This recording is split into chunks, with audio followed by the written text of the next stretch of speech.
आज crime petrol black headlines में देखिए 2019 की एक ऐसी ब्लैक हेडलाइन जिसने पूरे देश को हिलाकर रख दिया। पुलिस वालों काम करो! अपराध के इस विभत्स रूप ने इस केस को ऐसे रंग दिए कि राजनीतिक गलियारों में भी हलचल मच गई। चारों तरफ धरने और नारेबाजी होने लगी, जिसने हिंसा का ऐसा रूप ले लिया कि चारों तरफ अशांति का माहौल पैदा हो गया।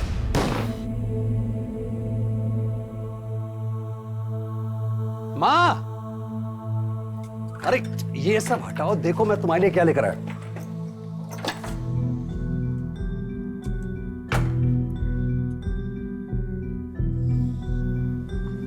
साफ दिखाई दिया? दिख रहा है ना साफ? साफ दिखाई दिया? एकदम साफ दिख रहा है। माँ, एक्ट के बारे सुंदर ही लगती हो, क्या हीरोइन लग रही है माँ। पर ये तो महंगा दिख रहा है, इतना महंगा चश्मा क्यों लाया तू? माँ, तुमने सारी जिंदगी तो पाई पाई बचा के काट ली, अब बाकी बची हुई जिंदगी तुम अच्छी तरह से काटो, हमारे अच्छे दिन आने वाले हैं। माँ, मेरी शहर में स्कूल में नौकरी लग गई है। नौकरी? हाँ माँ। मेरा बच्चा।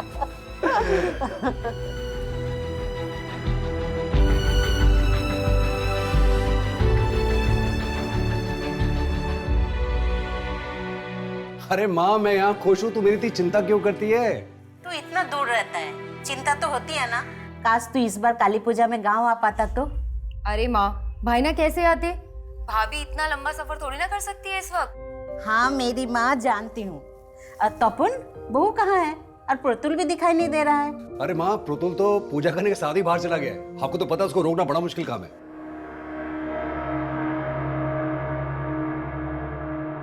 लो, बन गई तुम्हारी मूछें, जाओ। मुझे नहीं बना दानव वानव। बेटा, दानव तो लड़कों को ही बनना पड़ता है, और आप तो महादानव शुंभ हो। आपको डरना नहीं है, डराना है, गुस्से से ललकारना है। ओ कालिका, तुम में अगर शक्ति है तो मुझसे युद्ध करो, ऐसे। और आपको काली बन के प्रतुल यानी महादानव से युद्ध करके उसे मार गिराना है। नहीं नहीं मैडम, मैं नहीं मारूंगा, और इस इकरा से तो बिल्कुल नहीं। मैं काली हूँ और तू दानव, मरना तो पड़ेगा। नहीं, मैं मारूंगा तुझे। मम्मी, पहले ये दानव की मूछें निकाल दो, वरना वो आके मुझे मार देगी।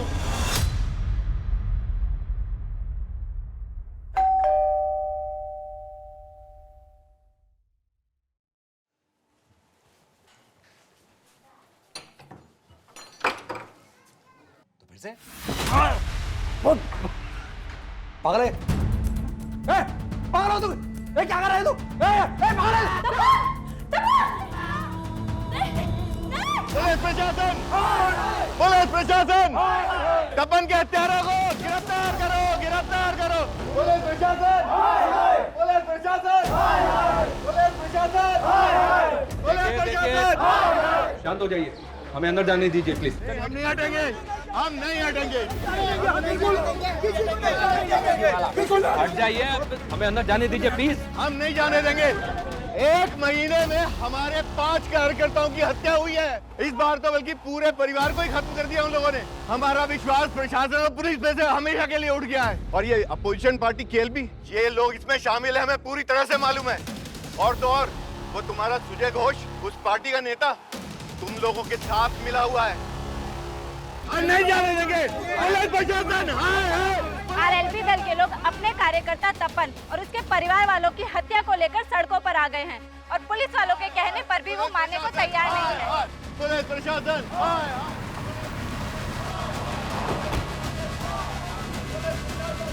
जैन सर, इनको कंट्रोल करना बहुत मुश्किल हो रहा है सर। क्राइम सीन पे भी नहीं जाने दे रहे। इनमें कोई तपन की फैमिली वाला भी है? नहीं सर, उसकी माँ और बहन गांव में रहते हैं, अभी तक पहुंचे नहीं है।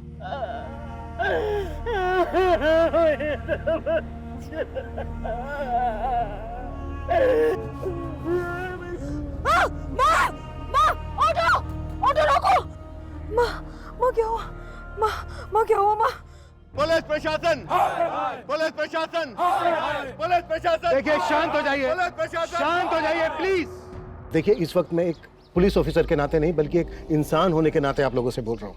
जिन लोगों के लिए आप इंसाफ की मांग कर रहे हैं, घंटों से उनके मृत शरीर अंदर पड़े हैं। कम से कम उनकी बॉडीज तो हमें ले जाने दीजिए। और एक बार जरा ठंडे दिमाग से सोचिए, अगर हम लोग इन्वेस्टिगेट नहीं करेंगे तो उन्हें न्याय कैसे दिलवा पाएंगे, इंसाफ कैसे दिलवा पाएंगे? गौतम, चलिए हटिए।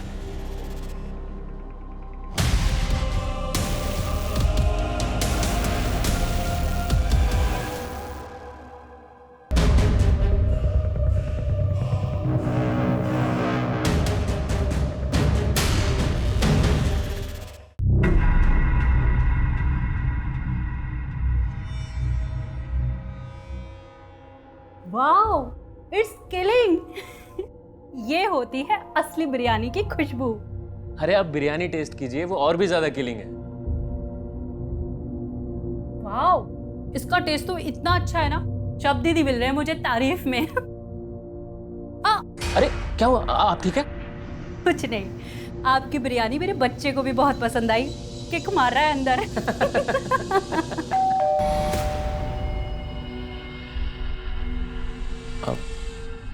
मैं देखता हूँ। हाँ। गंदी बदलती है। शायद तुम? तपन दादा, मैं तो बिरयानी देने आया था। अरे प्रतुल बेटा, तुम तो बड़े अच्छे लग रहे हो, मुझे लगा के हैं। दाना बच्चे नहीं बुरे होते हैं, आप तो मुझे बुरा ही बोलोगे। इकरा के पापा जो हो। प्रतुल, अंकल से ऐसे बात नहीं करते ना।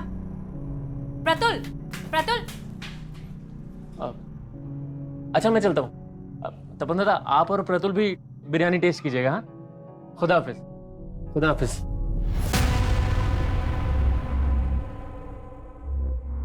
कहाँ जा रहे हो?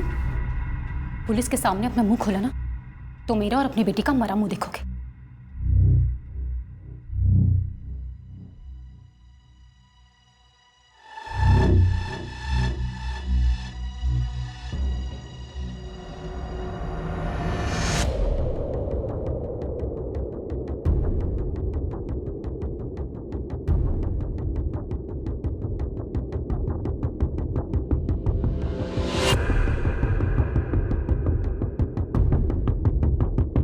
सर, घर में फोर्स एंट्री के साइन नहीं मिले। सर 3 मर्डर्स हैं, किलर शायद 1 से ज्यादा होंगे और मेन दरवाजे से ही घर के अंदर आए होंगे।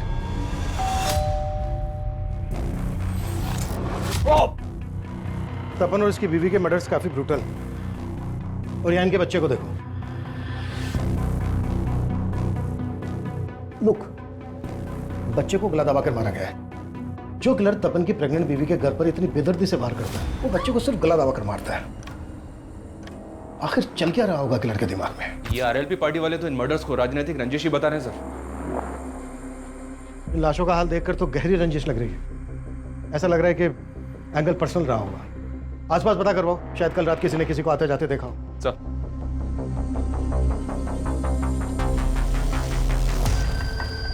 साहब, मेरे दीदी जी जा रही है साहब, अंदर एक बार मिलकर लेने दीजिए। रुको, क्या शोर मचा रहे हो? क्या प्रॉब्लम है? हाँ साहब, मेरे दीदी जी जा रही है साहब। राव, तुम तपन के साले? हाँ साहब, सुबह टीवी में ये सब देखा। काफी महीनों से मिला नहीं हूँ, कल बस दीदी से बात हुई थी। हाँ दीदी, काली पूजा की बहुत बहुत बधाई आपको। अरे पोल्टू, तुमको भी बधाई हो। तुम खुश तो हो? अरे मैं तो डबल खुश हूँ, दूसरी बार मामा बनने वाला हूँ ना। दीदी, जीजा जी कहाँ हैं? अरे वो घर पे नहीं है, तू उनके नंबर पे कॉल कर ले। फिर मैंने जीजा जी को फोन किया, लेकिन उन्होंने उठाया नहीं। कल कब की बात है ये? करीब शाम को 7 बजे होंगे। तपन की माँ और बहन कहाँ हैं? वो आ ही रहे थे साहब, लेकिन जीजा जी की माँ रास्ते में बेहोश हो गई।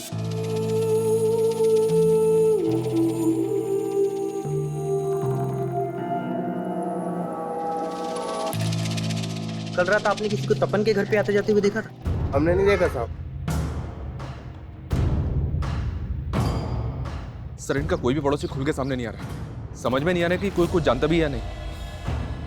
ये इस पॉलिटिकल हंगामे का असर है। शायद सब डरे हैं, शबर इनके द्वारा डराए गए। खत्म। अपने ऐसी खबरें एक्टिव करो जिनकी पहुंच जड़ों तक हो। मुझे तपन और उसकी फैमिली से रिलेटेड एक इन्फॉर्मेशन चाहिए। जी सर। चाहिए। सर, आपको क्या लगता है इन हत्याओं के पीछे किसका हाथ है? सर, सर, एक तरफ आरएलबी पार्टी के नेता पारस सिन्हा के इस मामले में बयानबाजी चल रही है, वहीं दूसरी तरफ पुलिस इस मामले में अपनी कोई भी प्रतिक्रिया देने से बच रही है। दो बिल्लियों की लड़ाई में ना रोटी हमेशा बंदर ही खाता है। बाबा, मैं आपसे कुछ बात कर रहा हूं, अपनी जमीन तो बचा लोगे ना आप? अपनी जबान को थोड़ा लगाम लगा। क्यों चुप गई मेरी बात? ये उनके मौत के बारे में सुनकर आपका गला भराया। बाबा एक बात ध्यान रखना, ये वही लोग हैं जिन्होंने आपका गला पकड़कर आपकी पतलून तक गीली कर दी थी। बाप की इज्जत नहीं करता कोई बात नहीं, कम से कम अपनी बहन के सामने तो अपनी जबान से गंदगी मत निकाल। बात करता है।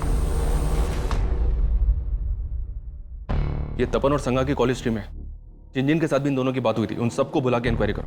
Sir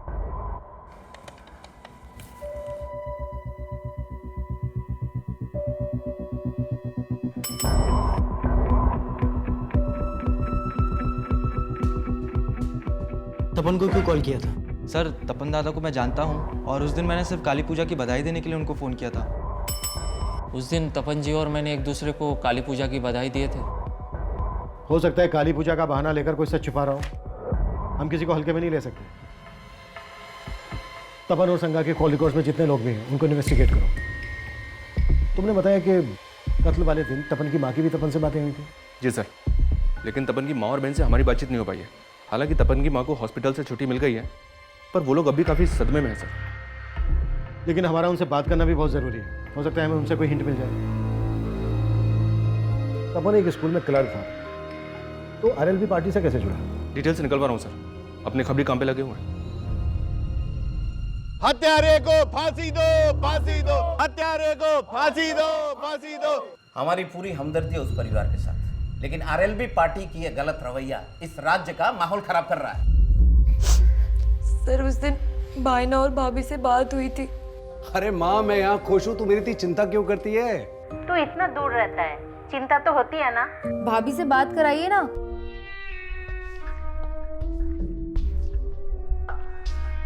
saga. हाँ, क्या हुआ? माँ का फोन है, बात करना चाहती है। अरे माँ, कैसी हो आप? और उर्मी, क्या चल रहा है? अरे भाभी, ये तो हमें पूछना चाहिए आपसे कि आप कैसे हो, अच्छे हो ना?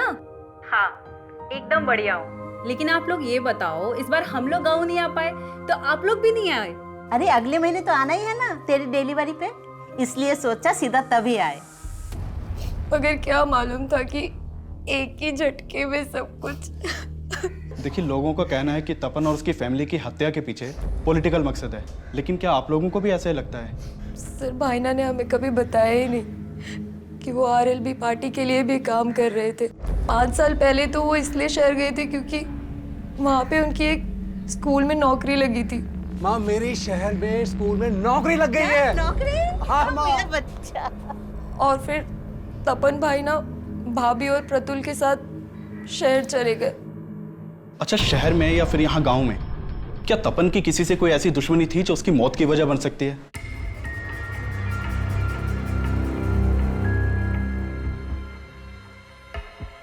सर, तपन के घर से जो सामान मिला था उसमें डायरी भी थी, इस पे तपन की बीवी का नाम लिखा हुआ है, उसी की होगी। हाँ, देखी थी ये डायरी मैंने। क्या लिखा है इसमें? सर, डायरी को देखकर ऐसा लग रहा है जैसे वो इसे रोज लिखती होगी। इसमें काफी कुछ ऐसा है जो किसी अफेयर की तरफ इशारा करता है। अफेयर? जी सर।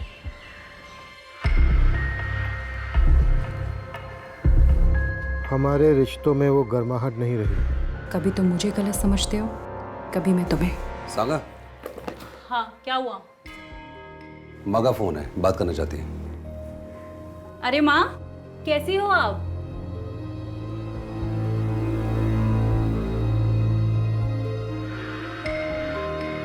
ना कभी तुम कुछ बोल पाते हो और ना कभी मैं।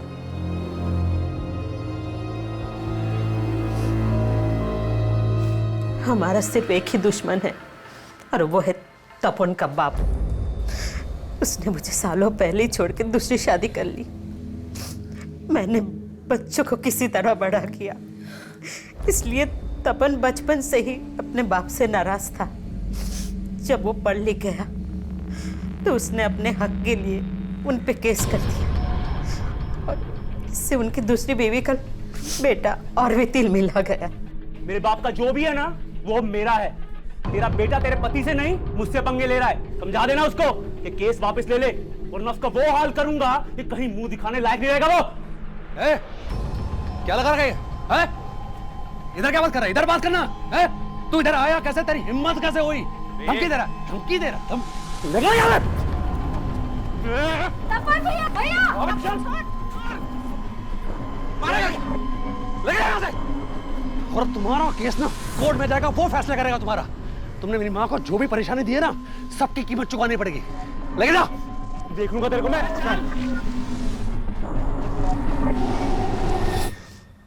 आखिरकार हमने केस जीत लिया था और अदालत ने हर जाने के साथ साथ उनकी आधी जायदाद हमारे नाम करवाने का फैसला सुनाया था। तो आप लोगों को ऐसा लग रहा है कि तपन और उसके बीवी बच्चे को मारकर उसने आपसे बदला लिया?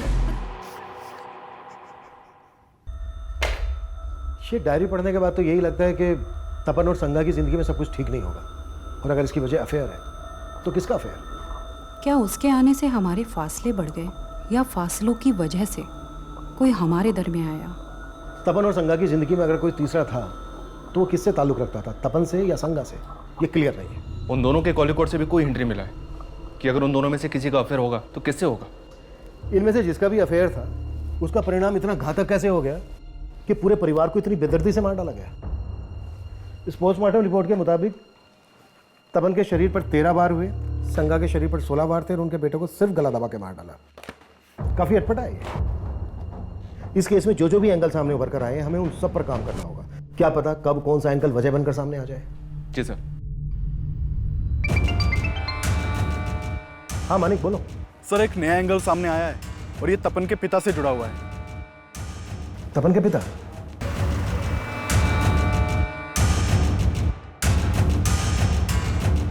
अरे कहाँ गुल खिलाकर आए हो आप, जो आपके पीछे पीछे पुलिस भी आ गई यहाँ पर?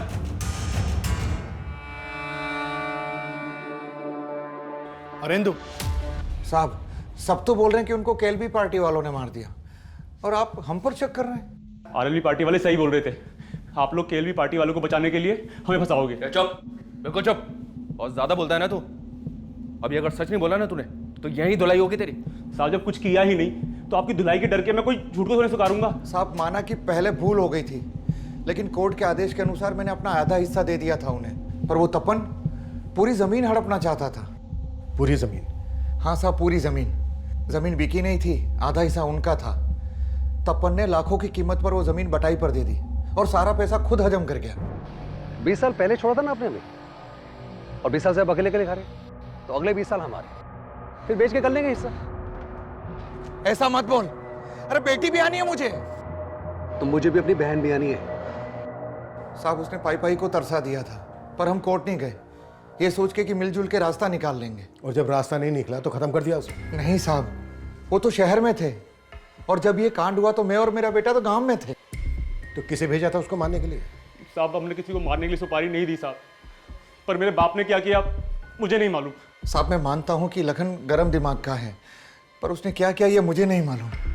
ऐसे नहीं बोलेगा सर। अरे साहब तो दोनों बाप बेटे कुछ नहीं उगल रहे हैं। इन्होंने खुद मारा है, सुपारी दी है, सब पता करता हूँ। मर्डर्स इतने ब्रूटल थे, किसी ना किसी पड़ोसी ने कुछ ना कुछ देखा सुना तो जरूर होगा। क्या अभी भी कोई कुछ नहीं बोल रहा है? जी नहीं सर, लेकिन अभी माहौल को शांत हुआ है, फिर से ट्राई करते।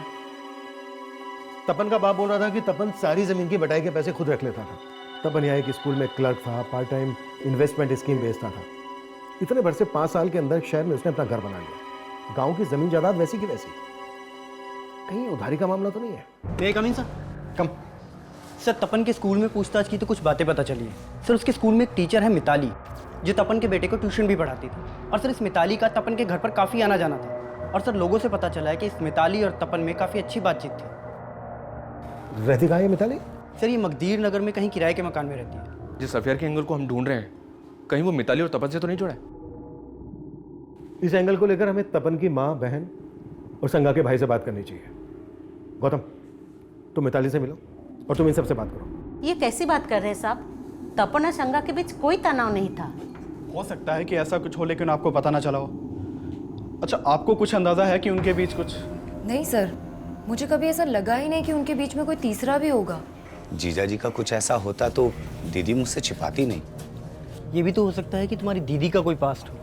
क्या उनका किसी के साथ कुछ? नहीं सर, ऐसा कुछ नहीं था।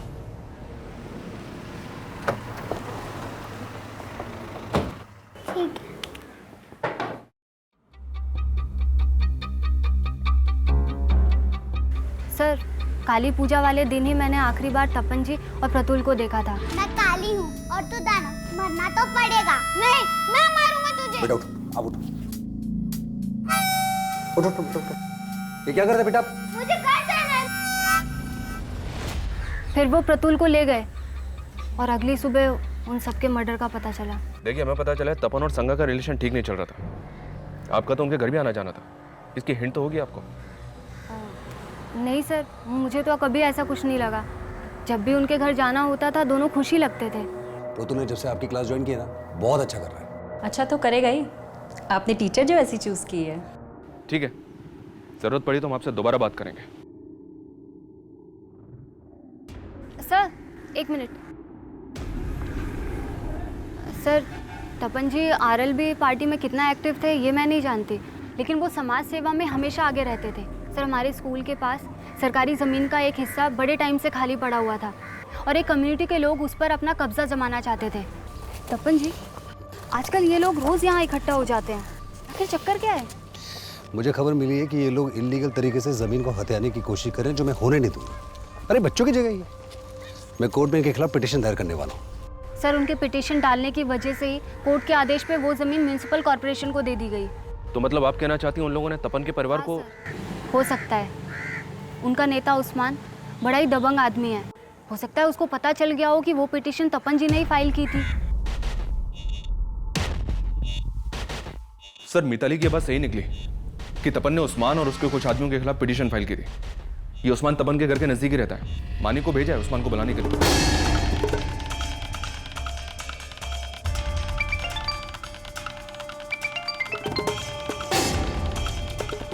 हाँ मानिक। सर, उस्मान के घर पे एक हफ्ते से ताला लगा है और उसका नंबर भी बंद आ रहा है। सर, उस्मान को जानने वाले कुछ लोगों से मैंने बात की, वो भी नहीं जानते कि उस्मान है कहाँ पे। नजर रखो उन पर। वो जरूर जानते होंगे कि इस वक्त उस्मान कहाँ है और उस्मान के लिए लुकआउट नोटिस जारी करवाओ। सर, उस्मान के गायब होने का तो यही मतलब निकलता है कि वो इन मर्डर्स में इन्वॉल्व है।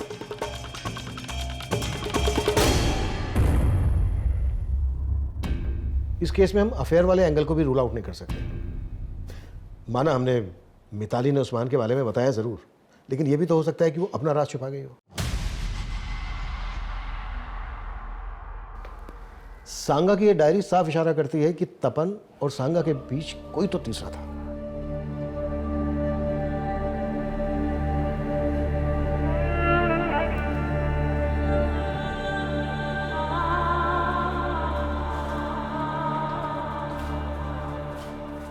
कहाँ भाग रही थी? जब तक लॉज का बिल नहीं भर देती ना, तो यहाँ से नहीं भाग सकती है। मैंने कहा ना मेरे पास पैसे नहीं है। मेरी किस्मत मारी गई थी जो उसके कहने पर मैं यहाँ आके रुकी। उसने कहा था कि काली पूजा की रात वो यहाँ आ जाएगा, पर अभी तक नहीं आया। काली पूजा से 15 दिन हो गए और 15 दिन के मुझे पैसे चाहिए, समझी? चल अंदर। बंद करो इसकी खिदमत।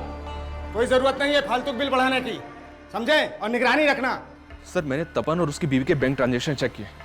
2 महीने पहले तक उनके अकाउंट में काफी पैसा था, लेकिन अब उनके अकाउंट में काफी कम पैसा है। और एक बात, संगा के अकाउंट से सुब्रतो बनर्जी के अकाउंट में लगातार हजारों रुपए ट्रांसफर हो रहे थे। ऐसा क्या है जो एक हाउसवाइफ इसके अकाउंट में इतना पैसा ट्रांसफर कर रही थी? है कौन ये?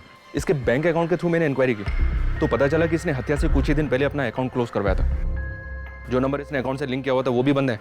जो एड्रेस दिया हुआ था वहां से भी घर खाली कर चुका है। हो सकता है सर ये वही तीसरा हो जिसके साथ संगा का अफेयर था।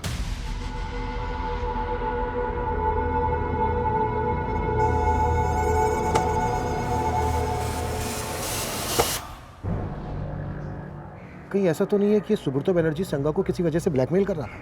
इस सुब्रतो बनर्जी के लिए तलाश शुरू करवा दी मैंने सर। और उस्मान, उसका कुछ पता चला? फिलहाल तो नहीं, उसकी भी तलाश जारी है। सुब्रतो और उस्मान ऐसे सस्पेक्ट बनकर सामने आए थे जो फरार थे, लेकिन उस रात तपन और उसके परिवार की हत्या करने वाला किलर कौन होगा, आखिरकार कुछ लोग बयान देने के लिए अब सामने आए थे। बोलिए। सर, हम पहले से कहना चाहते थे, लेकिन तब माहौल ऐसा था कि हम डर रहे थे। क्या बोलना चाहते थे आप लोग? साहब काली पूजा वाली रात एक आदमी को उनके घर के बाहर देखा था। पहले वो मुझे देखकर रुक गया था, पर मैं अपनी सब्जी की थैली बाइक पर भूल गया था।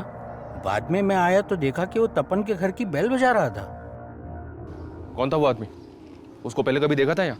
साहब उस वक्त रात में तो बहुत अंधेरा था, कुछ दिखाई तो नहीं दिया, लेकिन हाँ साहब उसने व्हाइट कुर्ता पहना हुआ था।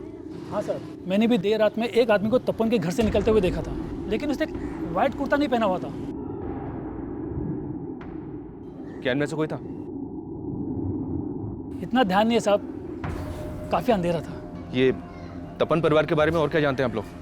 उनका किसी के साथ कोई झगड़ा? सर झगड़ा तो किसी के साथ भी नहीं था, लेकिन हाँ साहब हमसे तो इशाक भाई जानते थे उनके बारे में। इशाक कौन? वो सामने वाला घर है साहब उनका, इशाक भाई। काफी आना जाना था उनके घर में, काफी क्लोज थे उनके परिवार से। मैं आपके पैर पड़ती हूँ, मुझे जाने नहीं दे सकते तो कम से कम मुझे मेरा फोन तो दे दीजिए। क्या करेगी फोन लेके? अरे जो तुझे यहाँ छोड़ गया उसका तो फोन बंद आ रहा है।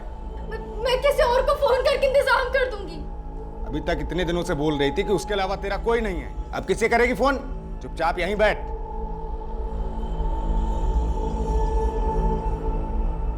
हमने उस दिन भी आप लोगों से बात की थी, आपका इतना मेल जोल था उनसे, फिर भी आपने हमें कुछ नहीं बताया।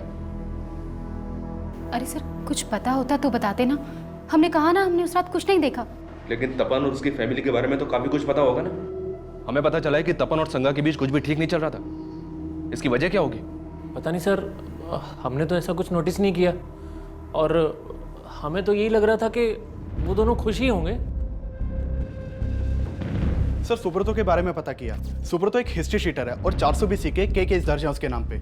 सर सुब्रतो लोगों का पैसा पोंजी स्कीम में लगवाता था और फिर गायब हो जाता था। अलग अलग शहरों में अलग अलग नाम से कई बैंकों में अकाउंट मिला है उसका, और सब काफी समय से वांटेड है। तो क्या इसने संगा के साथ भी फ्रॉड किया होगा? इस वक्त कहाँ है? ये तो नहीं पता सर, लेकिन कलिंगा पुलिस उसे काफी समय से ढूंढ रही है और उन्हें उसकी एक लीड भी मिली है। उन्हें लगता है कि वो फूलबनी में छिपा हो सकता है। उनके टच में रहो, किसी भी हाल में हमें ये सुब्रतो चाहिए। Okay sir.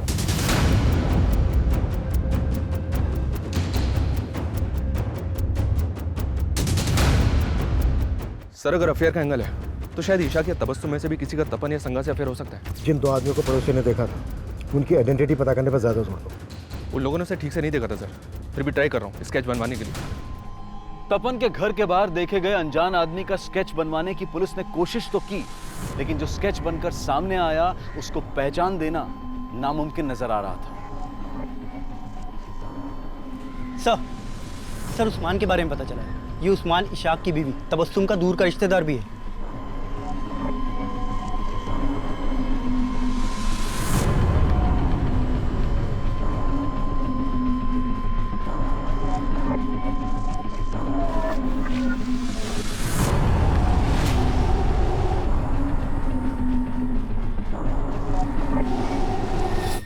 सर मेरा कोई अफेयर नहीं था तपन की वाइफ से सर। तो उसके अकाउंट से तुझे पैसा क्यों ट्रांसफर होता था? सर वो तपन उसके अकाउंट से भेजता था सर।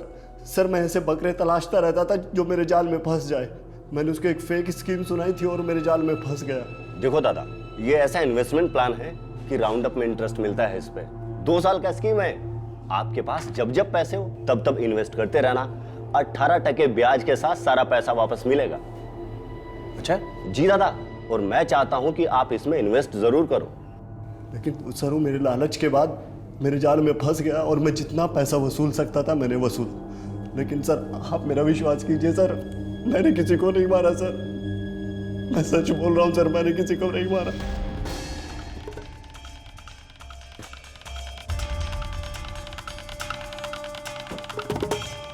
सर ये थैली में ये खून से सना हुआ कुर्ता मिला है। सर ये सारा सामान यहाँ डंप किया गया था। आइए सर। सर इस सब सामान को इस थैली के अंदर डाल के इस पत्थर के पीछे यहाँ डंप किया गया था। सर ये आदमी सुबह यहाँ से जा रहा था, इसने ये थैली देखी और हमें इन्फॉर्म किया। सर ये जगह तपन के घर से ज्यादा दूर नहीं है। एक विटनेस ने बताया था कि हत्या वाली रात को एक आदमी व्हाइट कुर्ते में तपन के घर के बाहर देखा गया था। ये कोई तो मर्डर वेपन हो सकता है सर। उस रात एक आदमी व्हाइट कुर्ता पहनकर तपन के घर के अंदर गया, तो फिर से और जब घर से बाहर निकला उसने नीले रंग की कमीज पहनी हुई थी। हो सकता है ये कोई 2 नहीं बल्कि एक ही आदमी हो जो अपने साथ कपड़े लेकर गया और मर्डर करने के बाद उसने कपड़े चेंज कर लिए और फिर व्हाइट कुर्ता और कोयता लाकर इस पत्थर के पास डंप कर दिया। आसपास पता करवाओ, शायद काली पूजा की रात को उस किलर को किसी ने यहाँ पर ये सब डंप करते हुए देखा हो। Okay sir.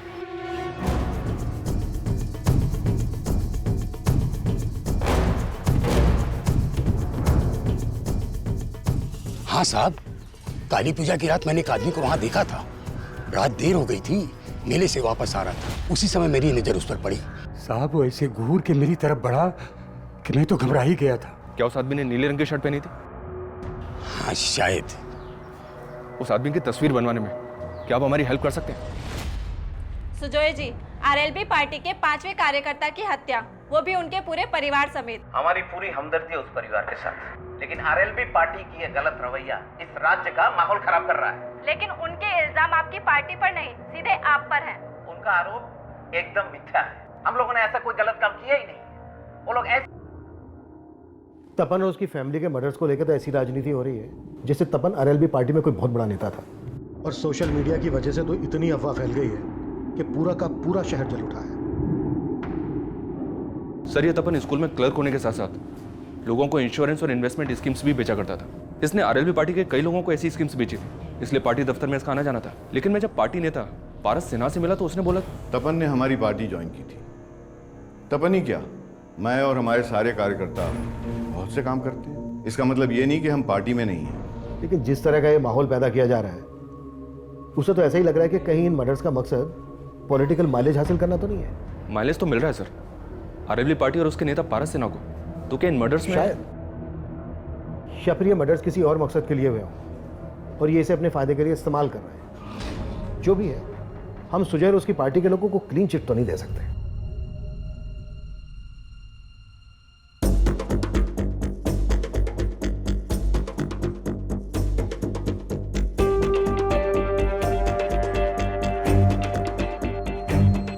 सर ये स्केच उन स्केचेस से अलग है जो तपन के पड़ोसी ने बनवाए थे। सर एक मिनट, सर ये आदमी कहीं देखा देखा लग रहा है। हाँ सर, इसे तो हमने पूछताछ के लिए बुलाया था।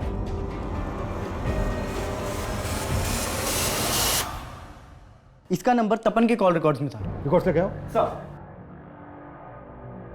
ये देखिए सर, इसका नाम बादल है, इसका फोन नंबर और एड्रेस दोनों है हमारे पास। आप जिस नंबर को डायल कर रहे हैं वो इस समय स्विच्ड ऑफ है। फोन बंद है सर। इस बादल का एड्रेस चेक करो, देखो सही है क्या। इसके एक एक डिटेल चेक और उस्मान का पता भी जल्द से जल्द लगाओ। सर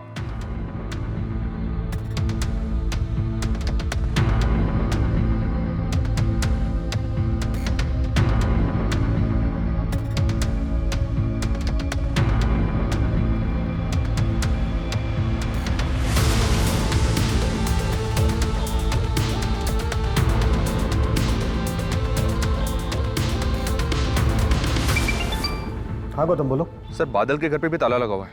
और एक बात, आसपास इंक्वायरी की तो पता चला कि बादल पास के गांव की एक लड़की को भी भगा ले गया था। लड़की भगा ले गया था? पता करो इस लड़की का इसके इससे कोई कनेक्शन है क्या?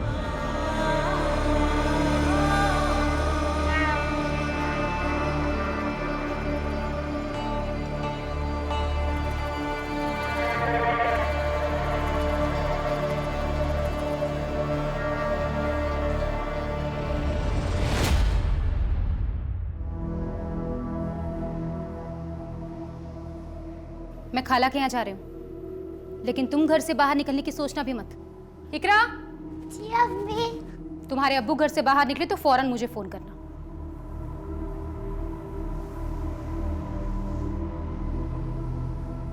सर वो उस्मान खुद आया पुलिस स्टेशन। सर मैं भागा नहीं था, मैं तो अपनी बेगम के साथ यूपी गया हुआ था और जैसे मुझे पता चला कि आप लोग मुझे ढूंढ रहे हैं मैं वापस चला आया। भागा नहीं था तो फोन बंद क्यों था तेरा? सर वो तपन की वजह से वो जमीन नहीं हथिया पाया तो मरवा दिया उसको। तपन जी, आजकल ये लोग रोज यहाँ इकट्ठा हो जाते हैं, आखिर चक्कर क्या है? मुझे खबर मिली है कि ये लोग इलीगल तरीके से जमीन को हथियाने की कोशिश करें, जो मैं होने नहीं दूंगा। अरे बच्चों की जगह ही मैं कोर्ट में इनके खिलाफ पिटीशन दायर करने वाला हूँ। मुझे तो मालूम भी नहीं था कि तपन ने पिटीशन फाइल की थी। चलिए बोल, तबस्सुम और इशाक का इस सबसे क्या लेना देना है? तबस्सुम इशाक भाई को शक करती थी कि उसका तपन के बीबी से कोई चक्कर है। सर मैंने बादल के कॉल रिकॉर्ड्स चेक किए। ये देखिए सर, बादल के कॉल रिकॉर्ड में एक बरणी नाम की लड़की का नंबर मिला है। सर बादल और बरुणी के बीच में काफी बातचीत होती थी। सर ये वही लड़की है जिसे लेकर बादल भाग गया था। सर काली पूजा वाले दिन भी इन दोनों के बीच में काफी बातचीत हुई थी। सर बादल का नंबर तो बंद आ रहा है, लेकिन बरुणी का नंबर चल रहा है और हम उसकी लोकेशन ट्रेस करने की कोशिश कर रहे हैं।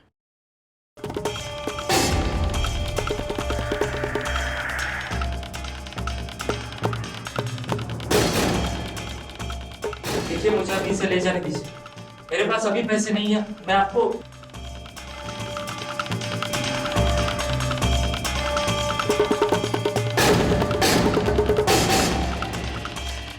क्या बादल सचमुच हत्यारा था या उसे एक मोहरा बनाकर एक बड़ी चाल चली गई थी? साहब मैं मानता हूं कि मेरी बीवी मुझ पे शक करती है, लेकिन साहब हमारा कोई अफेयर नहीं था। मैं उनको बोलता भाभी था लेकिन मानता बहन जैसी था साहब। लेकिन तबस्सुम तो तुझ पे शक करती थी, तो क्या उसने उस्मान को बोल के? नहीं साहब नहीं, तबस्सुम पे मुझे शक नहीं है, लेकिन हाँ उस्मान पे मुझे पूरा शक है साहब, क्योंकि वो जिस जमीन पर कब्जा करने वाला था ना, उसके बारे में तपन दादा को मैंने ही बताया था, जिसके बाद तपन दादा ने पिटीशन फाइल की थी। तो ये बात बताने के लिए तो पहले क्यों नहीं आया? हाँ साहब मैं तो बताने के लिए आने वाला था, लेकिन वो तबस्सुम ने रोक लिया साहब। अच्छा, पहले बोलता है कि तबस्सुम पे शक नहीं है, फिर बोलता है कि तबस्सुम उस्मान को फंसा रही है। कहीं ऐसा तो नहीं उनको फंसा के इस कांड को तू ही करके निकल गया? नहीं साहब ऐसा कुछ नहीं है साहब, मैं कसम खाता हूँ ऐसा कुछ नहीं है साहब। साहब मैं बरुणी से बहुत प्यार करता हूँ, उससे शादी करने के लिए पैसे बचा रहा था और कुछ पैसों से 2 इन्वेस्टमेंट प्लान लिए थे तपन से, जिसके लिए हर साल 24,000 देने पड़ते थे। पहले साल तो उन्होंने पैसे लेकर रसीद दे दी थी, लेकिन इस साल जब मैंने दूसरे 24,000 की किस्त दी तो उन्होंने रसीद नहीं दी, बोला बाद में दूंगा। तपन दादा आपने रसीद नहीं दिया था मेरा। अरे तुम मुझे क्या रास्ते में रसीद के लिए रोक रहे हो बार बार? तुम्हारे पैसे लेके मैं भाग रहा हूँ क्या? जब भी रसीद मांगता हमेशा टालते। कुछ दिनों के बाद मैं फिर से उनके घर पे गया।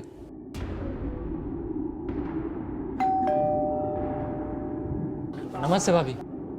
तुम फिर आ गए? वो तपन जी से मिलना था मुझे। अरे कितनी बार तुमसे बोला यहाँ मत आया करो, बार बार मुंह उठा के चले आते हो। भाभी को परेशान कर रहा है, क्यों आया तू यहाँ पर? दादा आपने बोला था आज आप मुझे रसीद दे दो ना मेरी अरे रसीद। तुझे मैंने कहा है ना कि रसीद बन जाएगी तो तुझे बुला के दे दूंगा ना। आप मुझे पैसे नहीं दे रहे, रसीद नहीं दे रहे, इसका मतलब आप मुझे धोखा दे रहे। मैं धोखा दे रहा हूँ? अब चल निकल यहाँ से। 2 कौड़ी का आदमी नगदन मत आना यहाँ पर।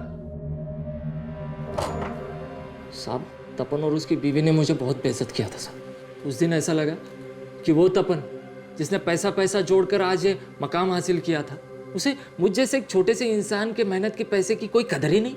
मेरा माथा ठनक गया साहब, और मैंने सोच लिया कि मैं इन दोनों को बताऊंगा कि एक छोटा सा इंसान अपनी मेहनत की कमाई के लिए क्या कर सकता है। तो फिर से वो क्या कर रहा है तू? सिर्फ 24,000 रुपए के लिए तूने तपन और उसके पूरे परिवार को मार डाला। तपन तुझे रसीद नहीं दे रहा था ना? उसके 8 साल के बच्चे की क्या गलती थी? उस मासूम को क्यों मारा तूने? और उसके अजन्मे बच्चे को भी मार डाला, जिसने भी जन्म नहीं लिया था, कोख में था। उसकी क्या गलती थी?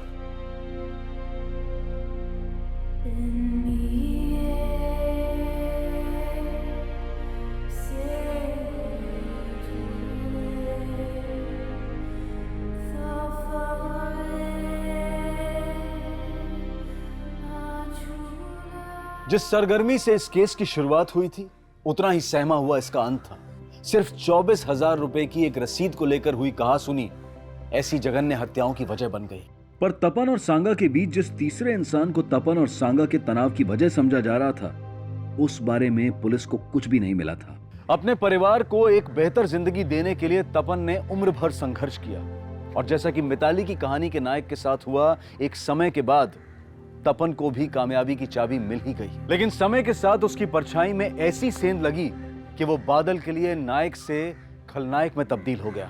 ये खुलासा जितना चौंकाने वाला था, उतने ही चौंकाने वाले थे वो दावे जिनको लेकर बड़े बड़े भ्रम फैलाए गए और आरोप प्रत्यारोप का विभत्स खेल खेला गया। ये ऐसी ही भ्रांतियां हैं जो किसी बेकसूर को मॉब लिंचिंग का शिकार बना देती हैं। कहीं पत्थरबाजी तो कहीं आगजनी। ये भ्रांतियां हमारे समाज को भटका रही हैं। इसलिए हमेशा ऐसी भीड़ का हिस्सा बनने से बचें जहां पर तर्क वितर्क का नहीं, सिर्फ कुतर्क का हल्ला मचता हो। अब मैं अनूप सोनी आपसे विदा लेता हूं, फिर मुलाकात होगी क्राइम पेट्रोल सतर्क के ब्लैक हेडलाइंस अध्याय में एक और नए केस के साथ। और याद रखें, क्राइम और आपके बीच में सिर्फ इतना फर्क है कि आप कितने सतर्क हैं। सतर्क रहें, सुरक्षित रहें। जय हिंद।